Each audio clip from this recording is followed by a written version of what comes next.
Moitas gracias, Gabriel, por participar nos dos teus poemas. Gustaríanos, de verdade, que colleras ao azar un libro dos que temos a oferta á venta na librería Pelayo e nos leses algún poema ao azar que conteña. Por supuesto.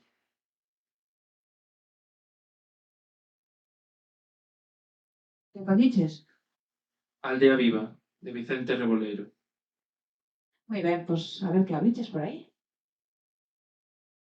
Os prados orballados, cadañados ao romper o día, o recendo da herba fresca, a mañanciña, ou aldea galega, castro vila ancestra, patria e matria celta, Galaecia, Suevia, Cantiga da Pedra, en Compostela, aldea galega miña irmandiña, Roseira Toxo, Chorima. Bravo.